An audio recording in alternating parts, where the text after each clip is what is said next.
I'm Dr. Leif Smith, and today I'm going to teach you 3 ways that you can heal from your traumatic past.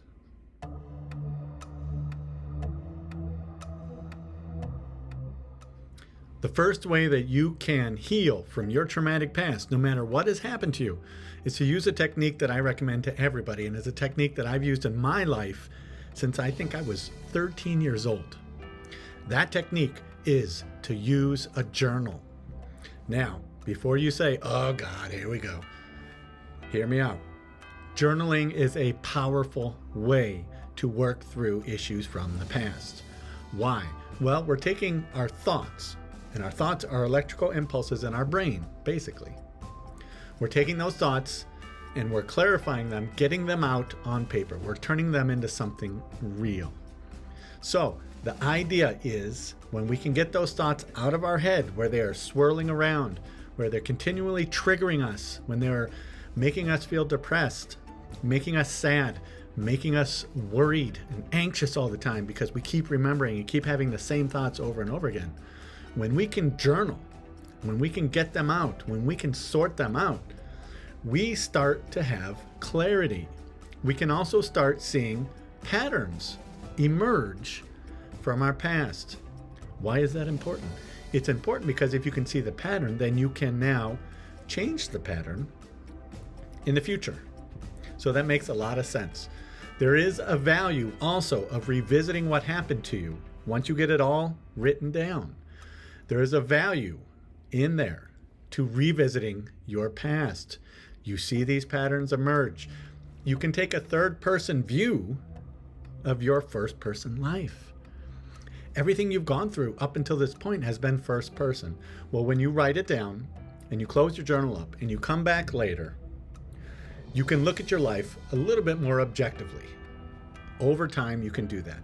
I like to go back to my journals from when I was 13, and sometimes I laugh out loud at the 13-year-old version of myself and the things that I would stress out over, whether it's girls, a class, whether I had nice clothes, things like that. At 13, that stuff really mattered. Now in my 40s, not so much, right? Not so much. But I can see those patterns. I can see that from more mature eyes, through the eyes of a man rather than the eyes of a boy. A second way to heal from your traumatic past is to change the relationships that you engage in on a daily basis. This is important. A lot of the relationships you're engaged in, you've been engaged in for a while. They've been in your life for a while. They've probably been in your life for a time period where you were going through the trauma.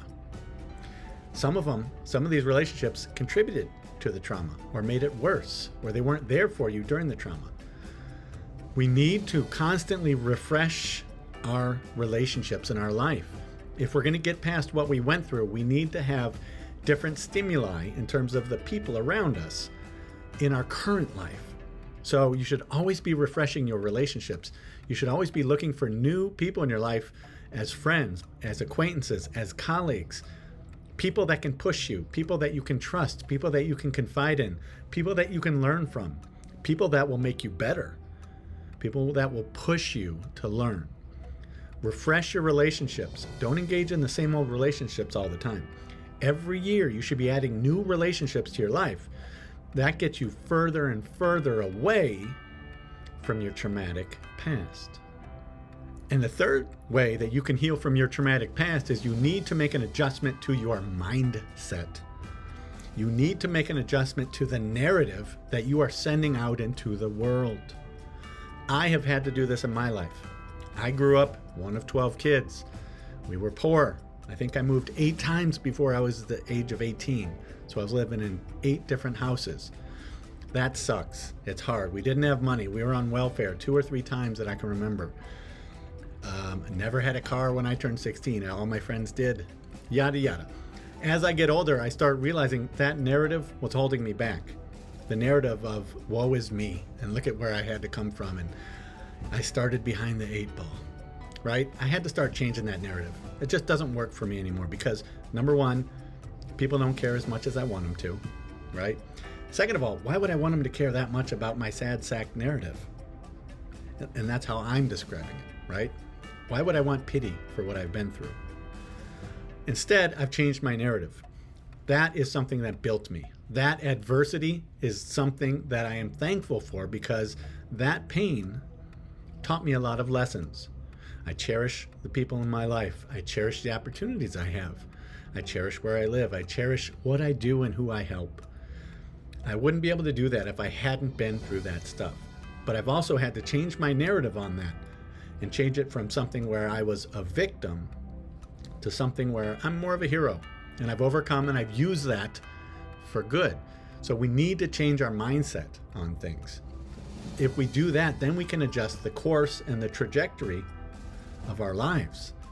So once we learn what we did wrong, and once we learn what our story used to be, and we change it and make it a more active, heroic story, an in progress heroic story, now we're changing the course of our lives, people.